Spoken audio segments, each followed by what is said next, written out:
We have finally made it to the national championship game. Welcome into the PFF College Football Show. Max Chadwick alongside Dalton Wasserman here. Dalton, we have previewed 175 games this year, all leading up to this. Indiana against Miami for the national championship. All of the pomp and circumstance surrounding it, of course, with Miami getting to play in their home stadium down there at Hard Rock Stadium in Miami. Fernando Mendoza going back home to play and try to win a national championship, coming off a Heisman Trophy win there, and then he's probably going to be the number one overall pick in this year's draft. I just think it's strange because, Miami as the team especially that was argued about, even getting into the playoff at all, and now they're at this stage with a legitimate shot to win the whole thing. It really, to me, speaks to how much I think this expanded playoff helps college football, right? Yeah. I know some people are against more expansion, and we can have those arguments later, but I really do believe the expanded playoff field the last couple of years has been a great thing, and the fact that we get these two teams may not have been the two teams you expected at the beginning of the year, but it feels like a fitting ending, doesn't it? It certainly does. You remember last year's title game, too, and we had Ohio State against Notre Dame. Neither of those teams would have been in a four-team college football playoff either, so it is showing that, hey,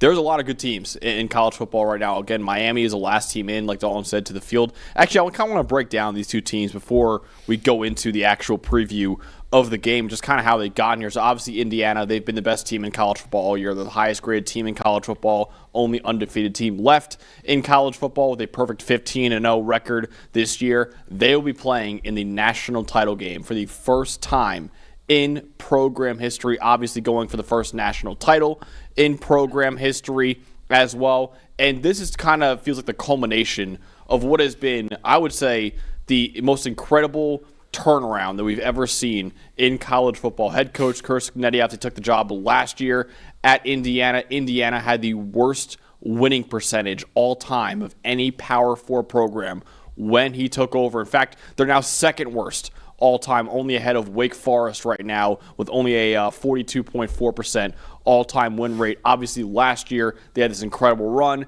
made the college football playoff, only lost to Ohio State and Notre Dame, the only two teams that played in the national title game. But that was an appetizer to this year because right now Indiana is the best team in the country. And Miami, obviously a much richer history than Indiana has. Miami with 5 national titles to its name, but they had a rockier road to get to this year's title game because obviously they lost to Louisville and SMU in the regular season. We didn't know if Miami, even on Selection Sunday, would get into the college football playoff because, of course, the committee had Notre Dame ahead of them for the longest time.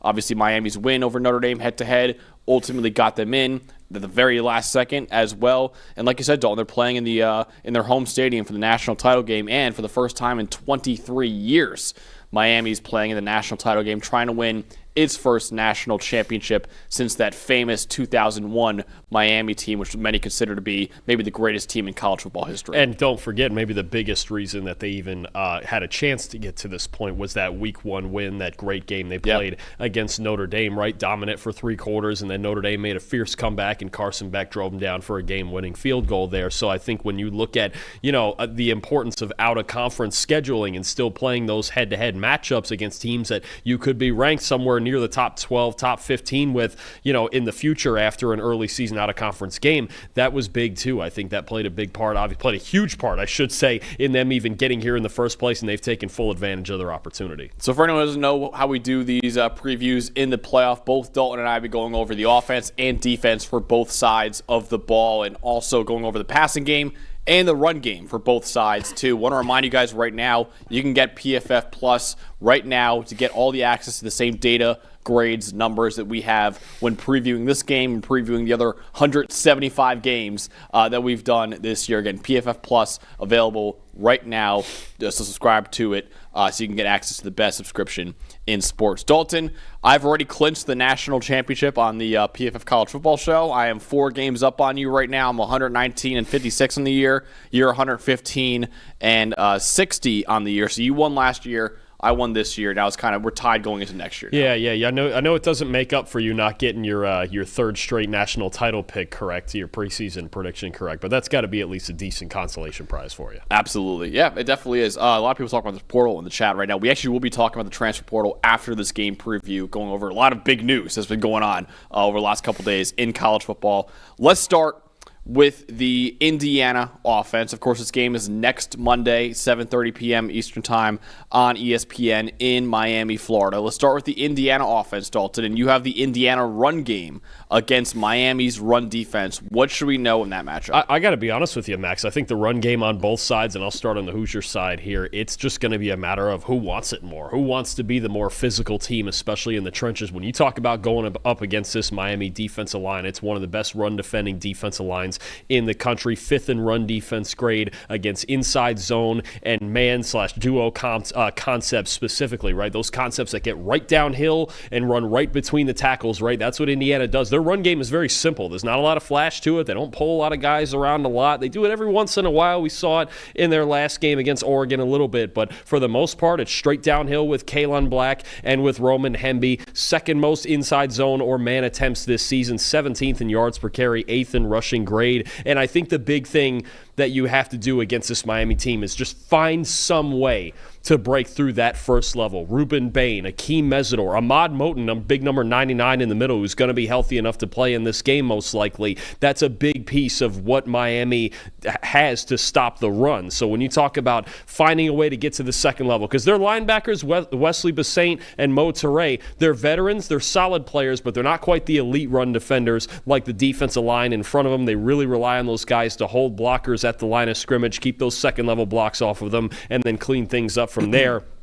But I think it's just going to be about, can Pat Coogan and Carter Smith, Khalil Benson, this Indiana offensive line, how well can they hold up physically? Because they've run for over 440 yards combined in their 2 playoff games against Alabama and Oregon. If they get over 200 in this game against this Miami defensive line, this could be a runaway. But it is going to be maybe the most physical battle that they've had up front all season. The only other one I would compare it to is probably Ohio State and that playing that front 7. But this Miami defensive line is a real problem in the first part.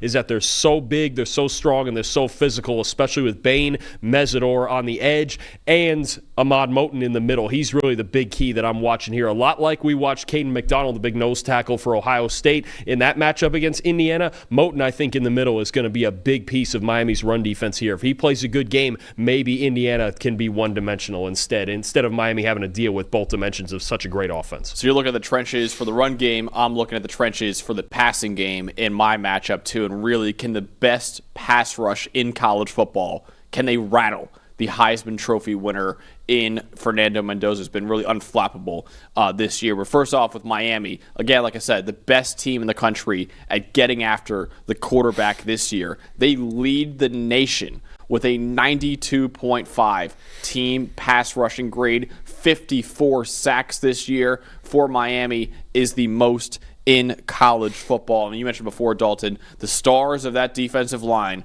are at edge defender in Ruben Bain Jr. and Akeem Mesidor. Both of them maybe could be first-round picks in this upcoming NFL draft. Ruben Bain Jr. is 2nd in the country with 80 pressures this year. Mesidor is 5th in the country with 63 pressures this year. And Miami has had at least a 40% pressure rate in their last 2 playoff games against Ole Miss and against Ohio State. Major reasons why Miami won both of those games. And Indiana's pass blocking has been really strong this year. Right now, they're 16th in the country in team pass blocking grade. One of the guys who will be going up a lot against Akeem Mesidor and Ruben Bain Jr.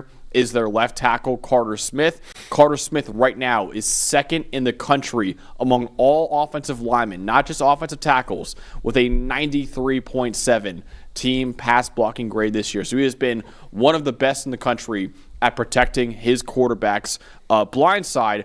But it is worth mentioning that when Indiana goes up against some of the better pass rushes they've seen this year, they have had some issues. In fact, Indiana right now is 73rd in college football in knockdown rate allowed at about 12.5%. That's sacks plus hits right now. So 12.5% is only 73rd in the country right now. But those issues have been mitigated by Fernando Mendoza, which you saw in that graphic earlier. Mendoza right now has the best passing grade of any Power 4 quarterback against pressure this year. He'll need to be that efficient against this elite Miami pass rush that has made guys like Julian Sayin and Trinidad Chambliss and a bunch of other great quarterbacks this year look relatively average because of how good their pass rush has been. Absolutely, and I think another piece to add on to that is how often will Indiana help their offensive line out with extra protection, right? I don't think you want to too often just leave 5-man protections in there against Miami. For one, their defensive line is maybe the best in the country, right, with Bain and Mesidor off the edge like you mentioned. So I think it is going to be at least somewhat incumbent on, say, the tight end Riley Nowakowski or the two backs Hemby and Black in the backfield to go ahead and help out in protection. And Mendoza, look, he and the receivers have been so good that maybe he doesn't need 5 out all the time, right? Maybe just go with those one-on-one matchups with Elijah Surratt and Omar Cooper and Charlie Becker on the outside and just go, listen, guys, you guys have to win on the outside one-on-one. The other thing is, for as good as Miami's defensive line is, they also blitz at a top 20 rate in the country, and you have to know where the star nickelback, number 0, Keontae Scott, is at all times. Since he's gotten healthy in this playoff run, he's been a huge piece of this defense. He's really been a huge piece of this defense all year, but he's the guy that's going to blitz most often, and you really never know where he's coming from. He's also an outstanding run defender, despite being just about 6 foot and 190 pounds. So I think understanding Mendoza, where he needs to check protections to in the blitz looks, and then just how often is Indiana going to leave 5 in the backfield to protect, and how often are they going to go with extra or even max protections. We've looked at plays before where they've gone to even 7 and 8-man protections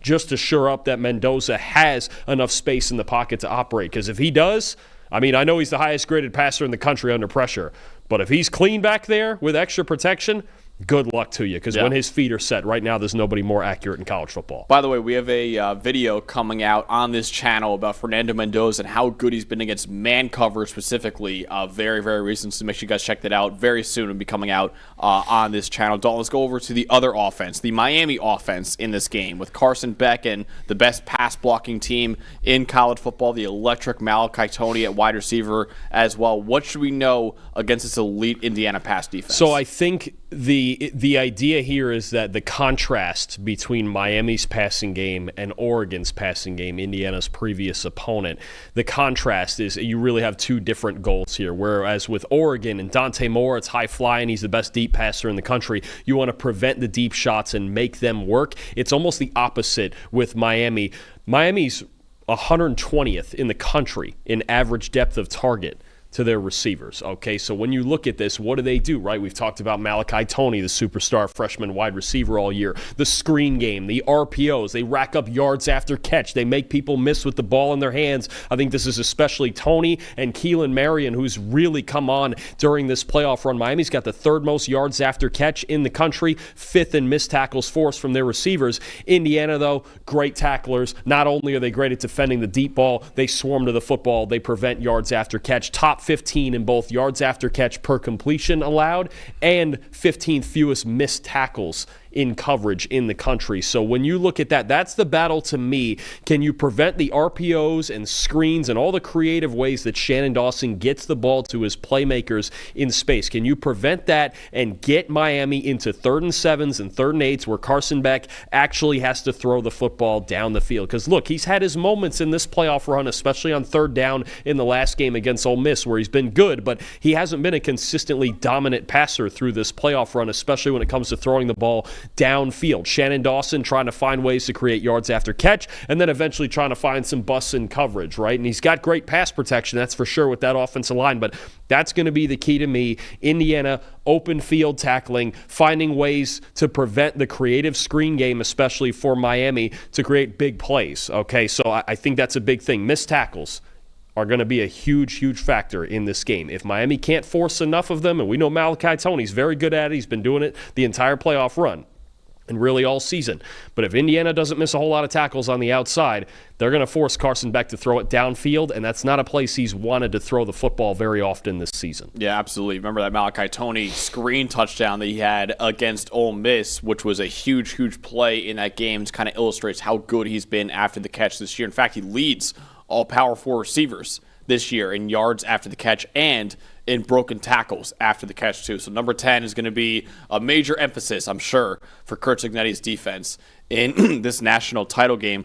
I'm looking at the Miami run game, which has been a really downhill run scheme this year against one of the most fundamentally sound run defenses that we have in college football. But Miami, they're very predicated in their run game with their dominant offensive line and moving people at the line of scrimmage. Right now, the Hurricanes are 12th in run blocking grade this year as a team, and they run man or duo, whatever you want to call it, 28% of the time, which is the fourth highest rate in the Power Four. Remember that first-round playoff game against Texas A&M? They ran that until they couldn't, honestly, with Mark Fletcher. And honestly, Texas A&M, they couldn't stop them in that game, running duo, and Miami's done it all year at a very, very high level. For anyone who doesn't really know what man or the duo scheme is, it's predicated on double teams on the interior to create vertical displacement, while the running back, their job is to read the linebackers. If the linebacker is sucked up inside, Mark Fletcher Jr.,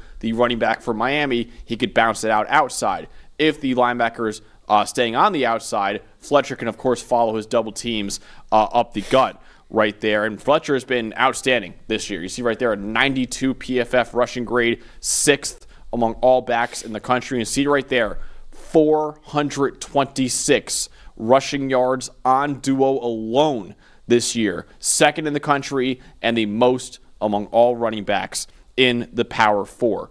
But Indiana has been outstanding with its run fits on defense this year. They're 3rd in the country in total run defense grade, and they're 3rd in the country in tackling grade this year. And against duo, you see right there, they have been elite at defending it too. Right now, 7th in the country with only 2.6 yards allowed per carry, and they're 4th in explosive run rate allowed at only 1.7%. You really got to watch Elijah Hardy, Isaiah Jones, Aiden Fisher, the 3 linebackers for Indiana, in their defense and how they respond and how they handle these double teams from Miami's offensive line, and whether or not they could tackle Mark Fletcher Jr. as well. For Elijah Hardy in particular, he is 4th among all linebackers in the country with a 91.2 run defense grade this year. So I'm really looking at this Indiana defense, which again has been elite at defending the run against a Miami offensive line that is absolutely moving people at the line of scrimmage with a great running back behind them in Mark Fletcher. And you've mentioned it before, and even right there, is that Indiana, to me, they fit the run as a team, as a unit, better than any team in the country. You mentioned those 3 linebackers, right? Hardy, Jones, and Fisher. They fill gaps as well as anybody, right? And a big thing about going against those big duo schemes that Miami's going to throw at them is you have to beat the offensive linemen and tight ends that are climbing to the second level. You have to beat them to the spot, or Mark Fletcher's just going to go right through the heart of your defense right now. When you do step up, it's also going to require defensive backs to tackle when Fletcher starts to bounce, right? And so when you start to talk about guys like Devin Boykin at safety, who's the highest graded run defender, I should say, at safety in the country. D'Angelo Pond, small as he is outside at corner, he's got an 82 run defense grade this year. A guy like Amari Farrell at safety, right? So you got defensive backs who are willing to stick their nose in there, and especially when Fletcher turns the corner and bounces some of those runs to the outside,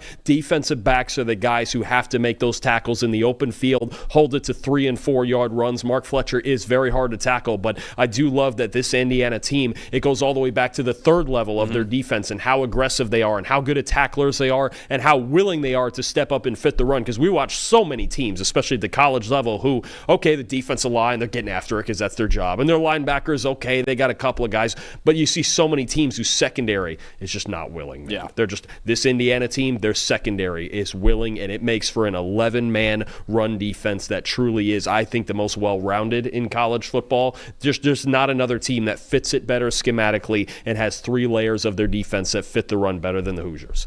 All right, Dalton, for the final time this year, who is going to win the national championship? Will it be the number 1 team in the country in Indiana who has not lost a game all year, or will it be the home team, really, in this game in Miami who's had the best trenches in college football this year? All of the storylines are obviously very interesting. The history between the Mendozas and Mario Cristobal as well. You have so many players from Miami getting to play in this stadium. Obviously, the Hurricanes playing in their home stadium here, and just such a run they've been on. And I think their defense obviously can cause a real problem, right? Because we believe just offensive and defensive line put together, they're the best trench team in the country, but Indiana is the best team all around in the country. And I think for as much as Miami's defense could give them some issues, if Fernando Mendoza is going to stay as hot as he's been the last few weeks, there's no beating this team. I just don't think so. I think they're the best team. I think they will pull away eventually, and I have a hard time seeing how Miami's going to score more than maybe 17, maybe they get to 20 on this defense, because this is really a defense now where you talk about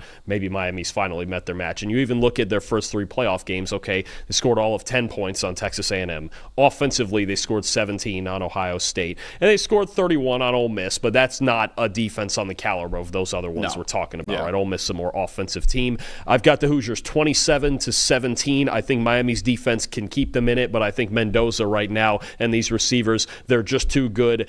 Indiana's passing game that's really the biggest difference between these two teams. You've got the Heisman Trophy winner, and it's not to say Carson Beck has been bad. He's managed games well. Miami sticks to their identity better than anybody else. But if you want explosiveness, you're looking for it from Indiana. I think Mendoza, under pressure, like you mentioned, makes a huge difference, because there will be times when he gets hit in this game, that's for sure, but he's been able to make throws under pressure all season. He gets it done. Indiana finishes their 16-0 run. All right. So anytime a team has home field advantage, that's big, right? Anytime a team is better in the trenches, offensive line and defensive line, that's big as well. Anytime you're better at the line of scrimmage, you can win any football game out there. So Miami definitely has a shot to win the national championship. However, Indiana is the most complete team in college football. They're the best coached team in college football right now. I've got Indiana winning its first ever national championship with a 31-20 final score over Miami right now. And with this win for Indiana, it would complete the greatest program turnaround that we've ever seen in college football. Again, a program that had the worst winning percentage of all time only a couple years ago among Power 4 programs. 2 years later, under Curt Cignetti, they could be hoisting their first ever national championship. So I got Indiana 31-20 over Miami.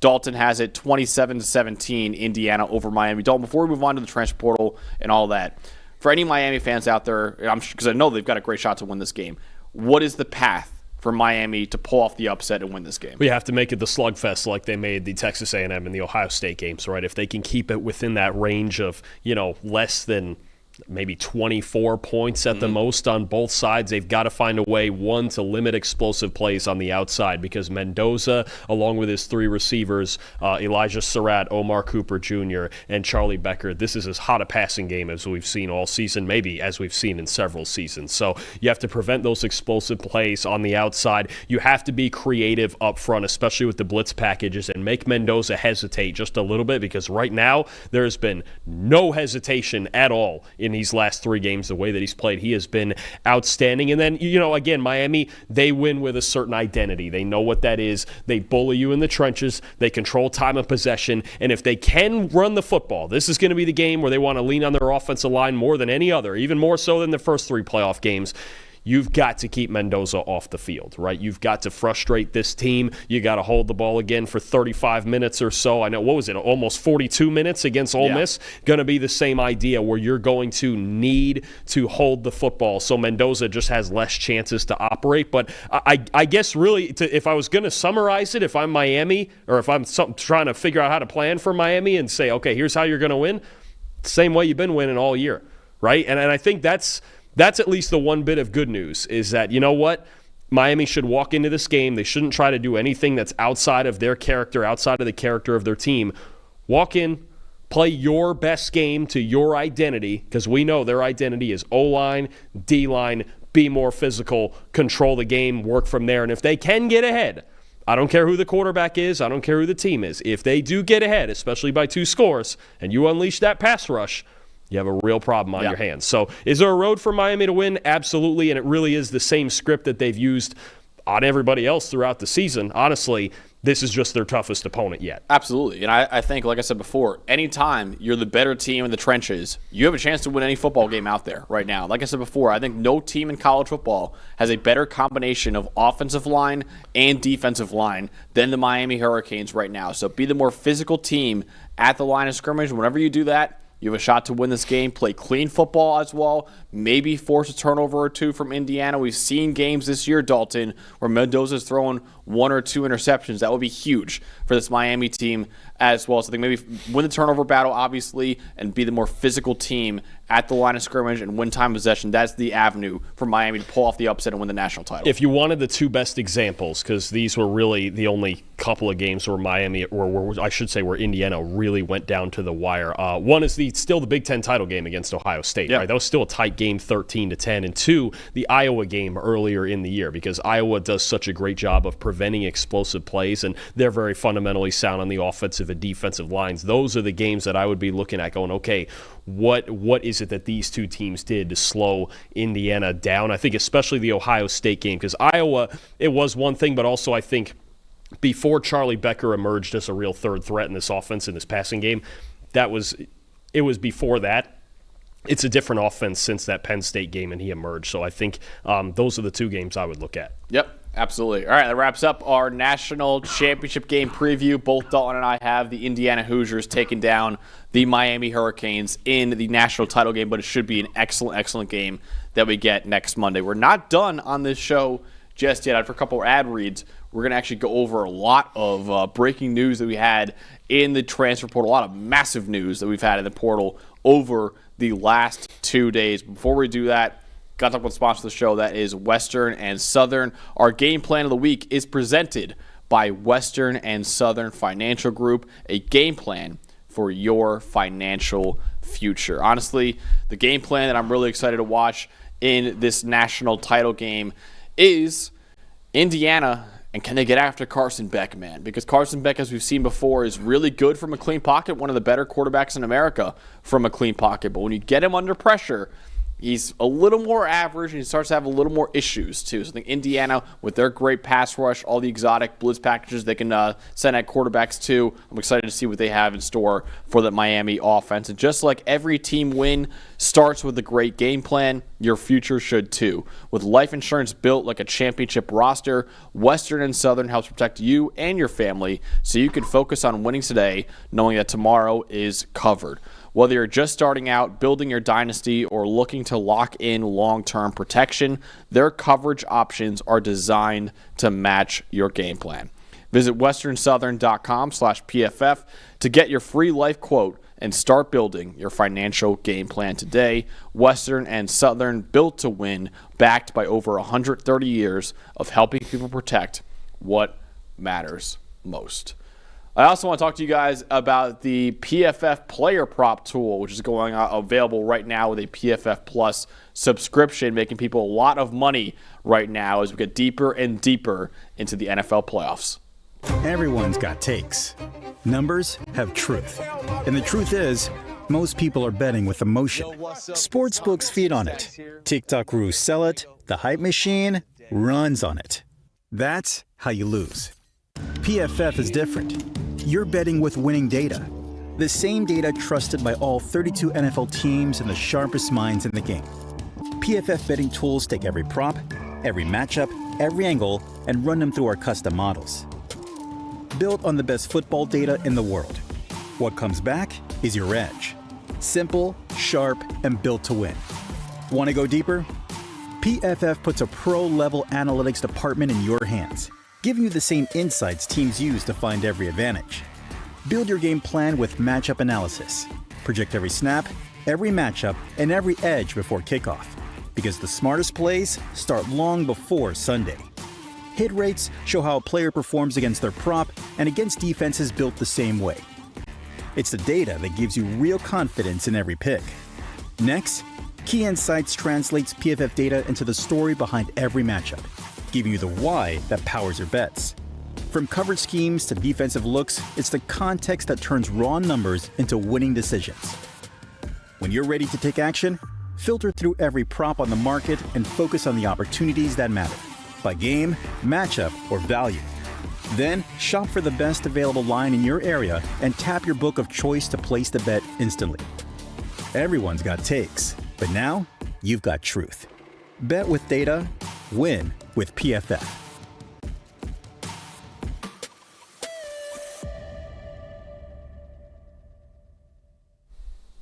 Once again, that player prop tool is available with a PFF Plus subscription right now. All right, Dalton, let's get into some more transfer portal news that we've gotten very recently. Let's actually start with a couple of the quarterbacks that we had a couple days ago declare where they're going to go to school next year. Sam Leavitt is going to LSU to play for Lane Kiffin next year, and Dylan Raiola, the Nebraska quarterback, is going to Oregon to either be the starter for Oregon next year or back up Dante Moore if Dante Moore does decide to go back to school for another year. But what did you think of those two big announcements right there? I think we got to start with Leavitt because this was clearly Lane Kiffin's guy that he's wanted the entire time, right? He's recruited him very heavily. He's such a dynamic athlete. He's as talented physically as any quarterback in the country. He's got enough arm to make any throw on or off platform. He's one of the most gifted runners we have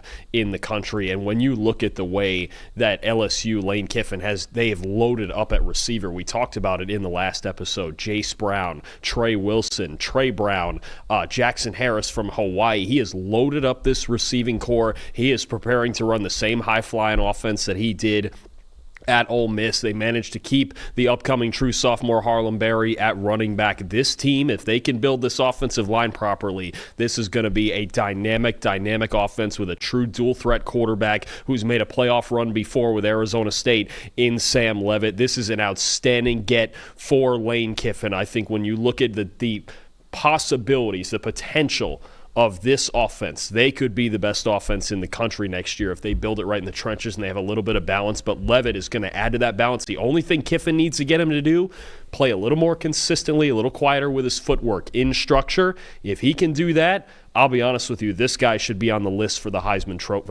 Trophy candidates next season. Yeah, absolutely. We've seen quarterbacks work under Lane Kiffin before. I'm really excited to see Sam Leavitt, who a lot of people thought was a top overall player in the transfer portal, what he could do in that Lane Kiffin offense next year. You mentioned before, Sam Leavitt played a little too much hero ball this year at Arizona State. Still had a good year overall, though. The year before, though, he was one of the best quarterbacks in America. He was my number 2 quarterback going into this year in college football. He's a very talented player with, like you said, Heisman Trophy upside, maybe first-round pick upside, too. I'm really excited to see what he could do with all the new weapons that Lane Kiffin has at LSU. And, of course, Lane Kiffin has had a history of making a lot of great quarterbacks in the past. Remember Matt Corral, obviously Jackson Dart was a first-round pick under Lane Kiffin. Trinidad Chambliss this year, the former Division II quarterback too.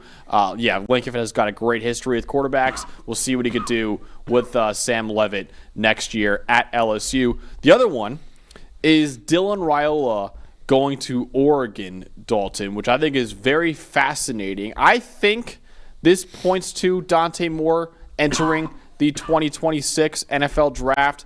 Obviously, Pete Thamel came out and said that he is willing to sit for a year behind Dante Moore if he comes back. But regardless, this is a very interesting fit, I think, for Oregon. No, I agree. I think one way or the other, Raiola benefits from going to Oregon. If he's going to start, it's a great opportunity with a great supporting cast, a great coaching staff to be under. And they had this same reclamation project with Dante Moore, and you've seen how it's turned out for him this year. Now, it's interesting to me, too, that a lot of the rest of the pieces on Oregon's team are coming back, especially their entire defensive line, maybe trying to load up for another national championship type of run next year. So maybe Dante Moore is the last piece of that puzzle, and Raiola will sit behind him for a season. But either way, I think it's a huge benefit to Raiola. I think he will go to a better offensive system that fits him a little bit better. I didn't love his fit in Dana Holgerson's system there at Nebraska. I think he can throw it down the field a little bit more in this offense as Dante Moore has done. And you can see right there, look, Raiola, relatively accurate, but needs to work on the ball security a little bit. And I think part of the lack of big-time throws over the last 2 seasons is the offense and the low average depth of targets. So when you really look at Raiola's opportunity to play in a proven offense that we know works. Oregon's in the top of the scoring leaders every single year. This is a great opportunity for him, and props to him. If Dante Moore is going to stay in school, we'll find that out by the end of tomorrow. props to him for being humble enough to go, you know what? I can sit behind this guy and I can learn and I can retool the Dante some Moore things. route.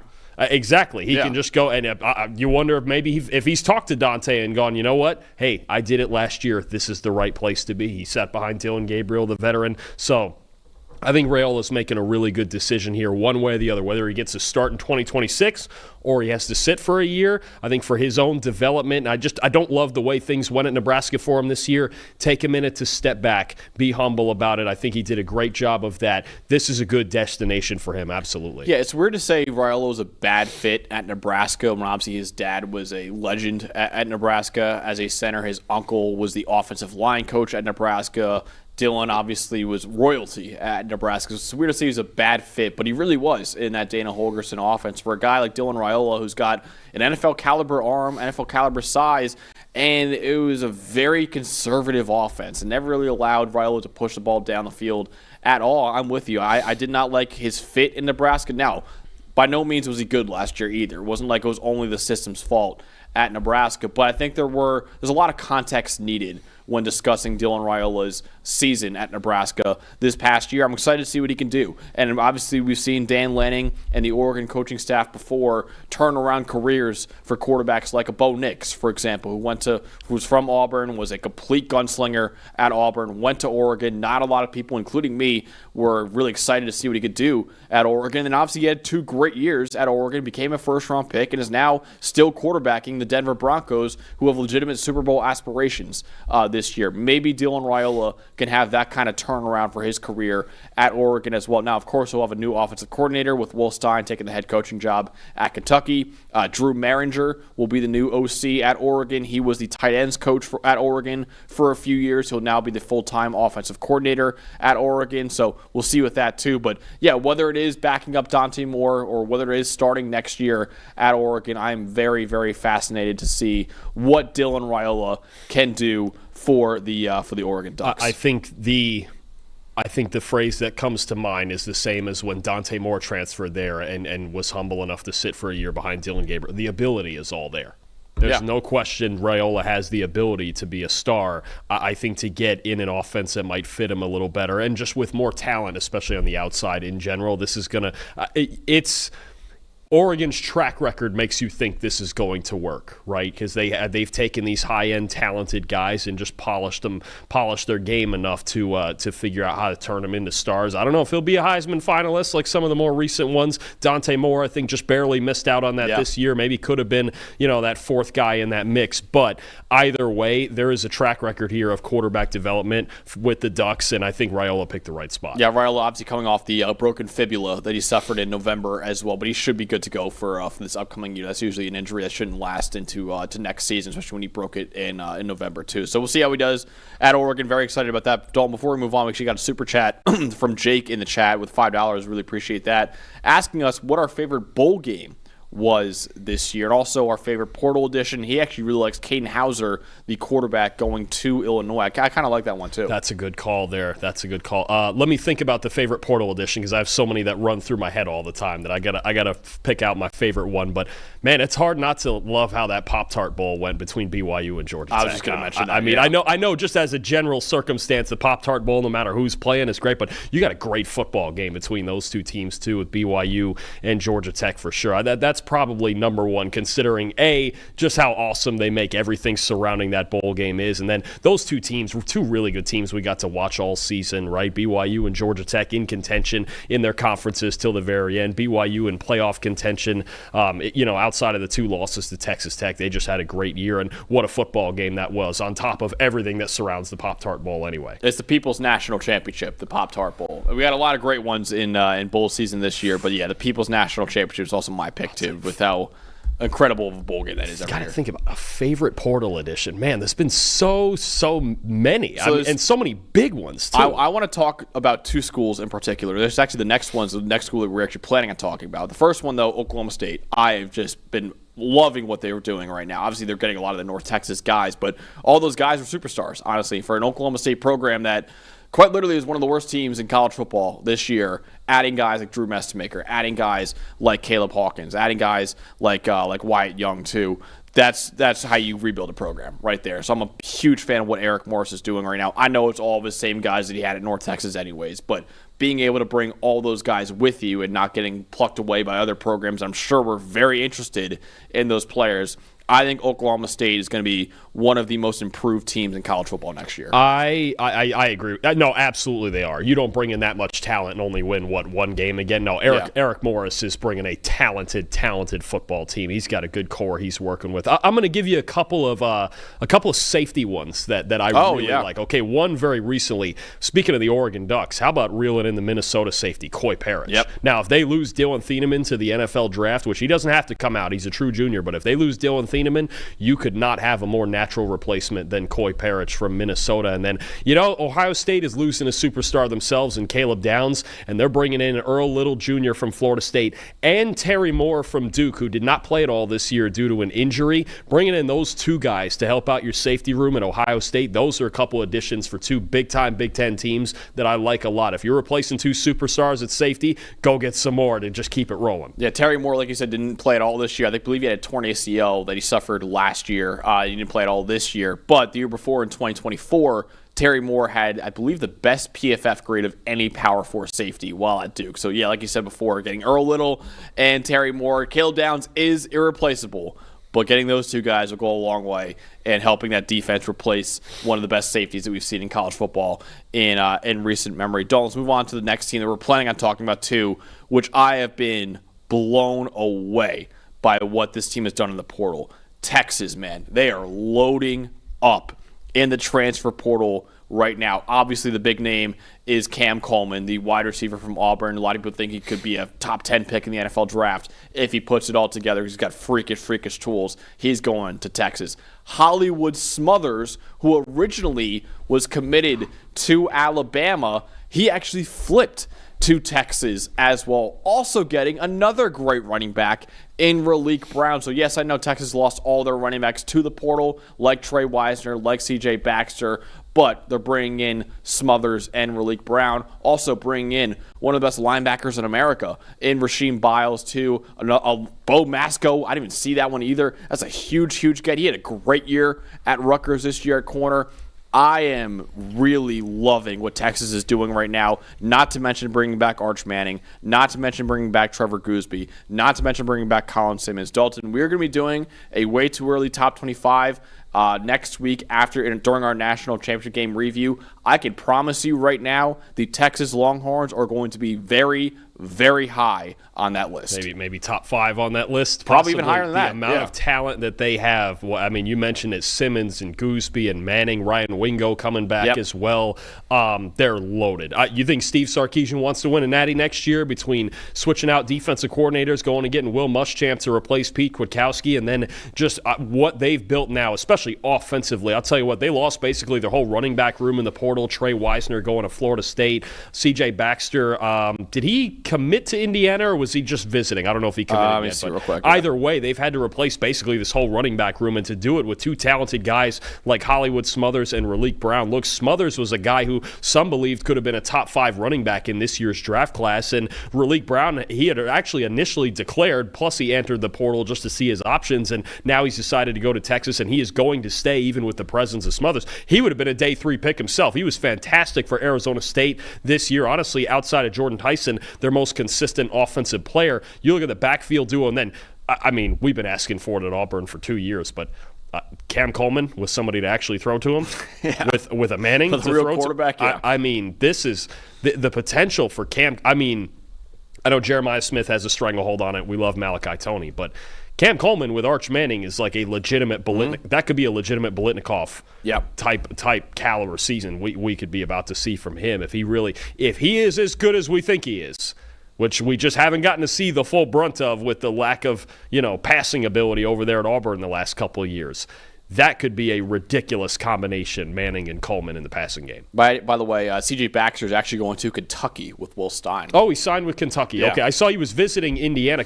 How about the class Will Stein's been? He's gotten a lot of guys in there. It's just going to come down to whether or not Kenny Minchie can really come through for him as a starting quarterback. But I know Will Stein's doing a good job down there at Kentucky too. But this Texas team, you mentioned Rasheem Biles, one of the best linebackers in the country. Bo Masco's really good at corner. Big 390-pound Ian Traffard there coming from Arkansas, the nose tackle. They're loading up, man. Texas is going for a national title run in 2026. I'm a huge fan of everything that Texas is doing right now. And, yeah, they're absolutely one of the top contenders to win the national title going into next year. Another one that we got recently, Dalton, Chaz Coleman, the Penn State edge rusher, who a lot of people think is going to be a future superstar going to Tennessee as a big get for the Volunteers. Another huge one that we got. We didn't get a commitment yet, but he entered the portal last night. And I'm telling you guys right now, he is going to be a first-round pick whenever he declares for the NFL draft. Jordan Seaton, the Colorado left tackle, who has been one of the best pass blockers in college football ever since he entered college football as a 5-star recruit a couple years ago.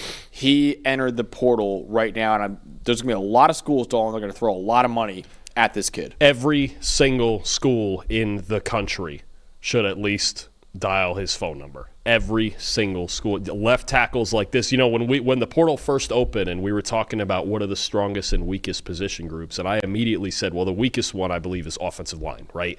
All of a sudden you get this guy, and I think it just speaks to college offensive linemen. It's just hard to find great ones. You got to go and dial. If you're Alabama, if you're Texas, if you're Oregon, if you're Ohio, I don't care. I don't care what program it is. Yep. You dial this guy's phone, he will make your offensive line better. I don't care how many tackles you already have as a true sophomore, 12th best pass blocking grade in the country. And look, Colorado's passing game, not exactly the easiest to block for, right? Because the scheme isn't all that difficult, right? It's a simple scheme where they drop back a lot. You can remember him as a true freshman starting with Shedeur Sanders as his quarterback. Not an easy task, still at a pass blocking grade over 80. He is an outstanding pass protector. Still could probably use some work in the run game, but also played for a team that didn't run the football very much. So you could get him in a real system, make him a two-dimensional type of player. But as a pass protector, one of the best in the country just through his first 2 years of college already. He has got to be priority number one right now in the next. They got 3 days to get it done. He's got to be priority number one for everybody. I don't care who.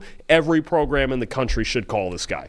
On 311 pass blocking snaps this year, only 2 sacks allowed, no hits allowed, and 7 total pressures allowed by Jordan Seaton this year. He absolutely maybe is the best pass blocker in college football going into next year. I think he's going to be a first-round pick whenever he declares for the NFL draft, which could be in 2027 too.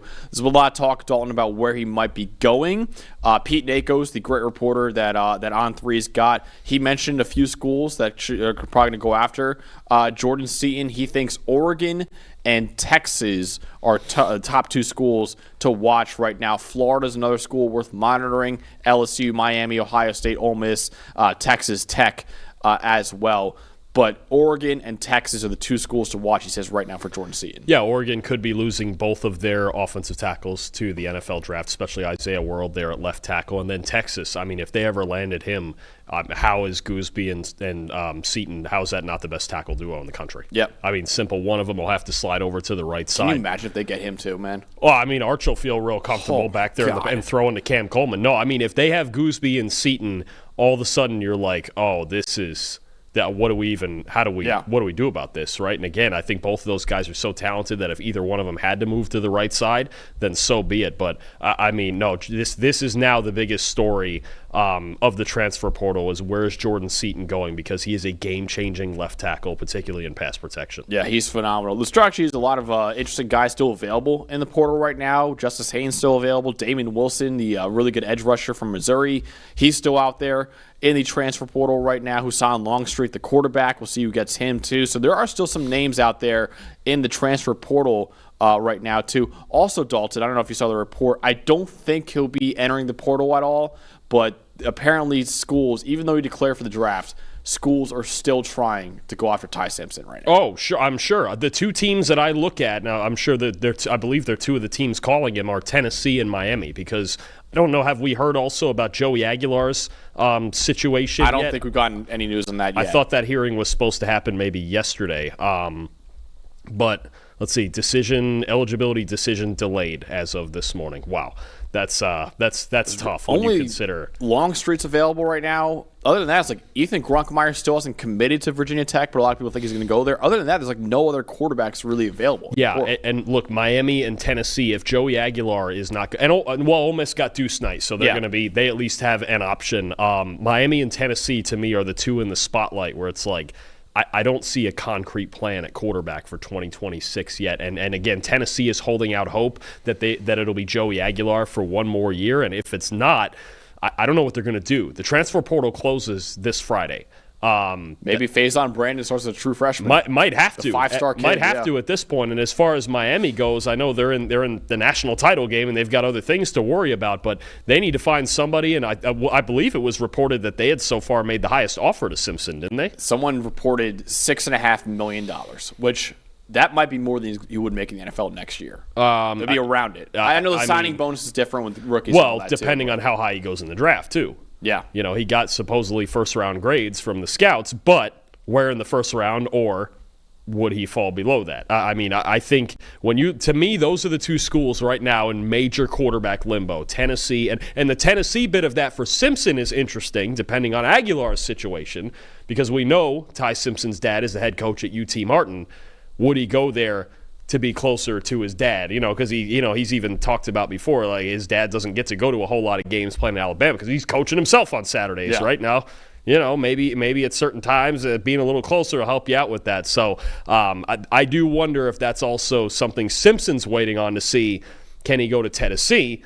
Which also still leaves Miami in limbo with all of that, right? So it's really Joey Aguilar is a very interesting domino in all of this right now as well. And this decision in continuing to get delayed as well as far as his eligibility is a problem.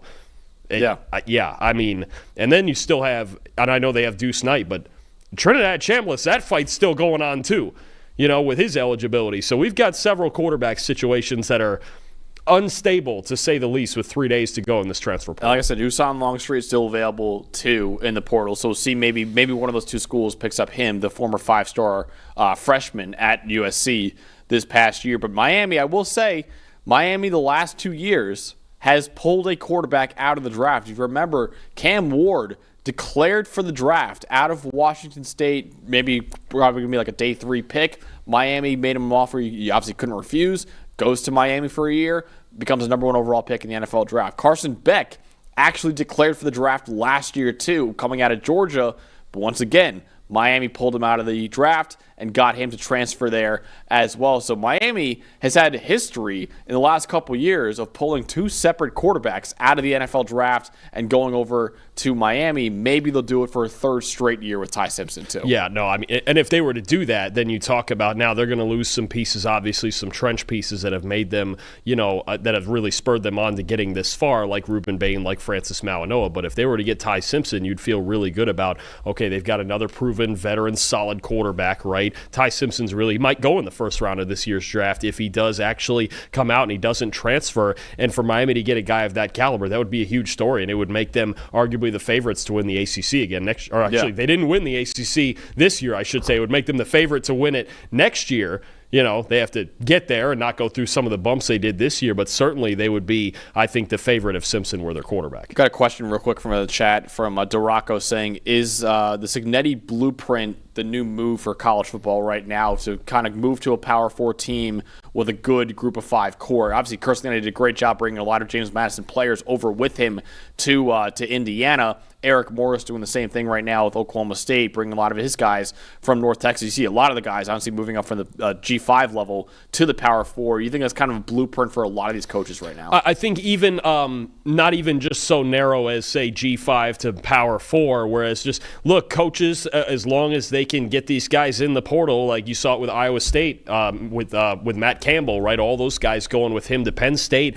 Coaches love guys that they know, man. This game's all about connections, and if you can take players with you to a new place that you know well, right, especially if they're really talented, then you feel like you can set up a good core for your next stop, right? Curt Cignetti and all the James Madison guys. You mentioned before what Eric Morris is doing at Oklahoma State, bringing all those guys, those talented guys from North Texas with them. You can keep that the cohesive unit it together, right? So I think so much of football is about building that chemistry, getting repetitions together, the continuity of what you need in so many units on the field. That's really the key to it when you take a new job. So I think, yes, it helps. Absolutely it helps, I think, when you're going group of 5 to power 4, keeping a core together because at least they're experienced in playing together. But this is going to happen now. Anytime a coach leaves for a new spot, we've seen, think about Bob Chesney going from James Madison to UCLA. He's got a bunch of guys going with him. Is it everybody? Not necessarily, but he's got a good amount of guys going with him because you can keep that sense of team and continuity together. There's a lot of Miami fans in the chat saying right now that Emory Williams should not be forgotten about either. The backup quarterback for Miami right now, he's been in that system for 3 years, so I think as a good shout right there. I know Luke Nickel, the true freshman quarterback there, he was a highly recruited kid too. So maybe Miami doesn't bring in anyone. Maybe they're cool with what they have in-house too. But with all the reports coming out right now, it sounds like Miami is very much in the quarterback market, and I'm sure they're either going to keep going after Ty Simpson, maybe get Hussein Longstreet in there too. But like I said, there's not many quarterbacks left in this game of musical chairs in the transfer portal right now. Yeah, no, absolutely. And look, maybe there's some teams here. You mentioned Faison Brandon for Tennessee. Maybe there's some teams that have a young kid waiting in the wings who they're ready to roll with, right? But it's the way, and I think you have to look at Indiana as the example, the way that Kurt Cignetti has handled this era of college football. That's why they're in the national title game. They've handled it better than anybody else because this is a 1 year at a time sport now. This is not a sport anymore where you do 3 and 4 and 5 year rebuilds and wait for that one senior class and that cycle of talent. You can go buy those guys now, and you do it every single year. So you really have to assess whether your in-house options are good enough or if you need to go and get somebody, right? Take Texas Tech, for example, right? We really like Will Hammond as a player, right? But he got hurt this year. He's still young. He doesn't have a lot of experience. So they said, you know what? Let's just go get Brendan Sorsby. Maybe it's Hammond's year next year. Maybe we get another good year of practice out of him, and we like what we see next year. But let's go get Sorsby because we feel like we can build a team to win right now. And that's what it's about. You really have to reset your mind every year at this time of year to go, okay, what do these teams look like with these new rosters and with these transfer portal players? And then just assess it from there, and then boom, you get to the same time next year, cut it off. There's unless there's a big time core of guys stay. Like when you think about this year with Ohio State, Julian Sand and Jeremiah Smith. Like there's certain teams and certain guys where that's a pretty good core that's coming back. But for most teams, you got to look at these 2 weeks right here and what these teams brought in. I mean, just look at Indiana right now, who's obviously preparing for their first national title game in program history, but yet they have been one of the best teams in the portal as well. So you got to be preparing at all points for the next season as well. So even teams like Indiana and Miami that are competing for the ultimate prize in college football right now, they still have an eye on next year too and bring in a lot of great players too. So yeah, this portal is not done yet. We're kind of winding down right now, but there's still some huge names left in the transfer portal right now. We're going to break it all down as the news continues to drop. We'll actually be doing a full transfer portal episode on Friday. I believe the day that the portal closes, kind of going over our favorite fits, our favorite classes overall, who really killed it in the transfer portal this year, who maybe struggled in the transfer portal this year. A full transfer portal episode coming out on Friday. But that kind of wraps up our full national championship game preview between Indiana and Miami that we'll get next Monday. Can't wait for that game. For our producers back there, and producer Eli, producer Tyler, for Dalton, Wasserman, I'm Max Chadwick. We'll see you guys on Friday with our full transfer portal recap.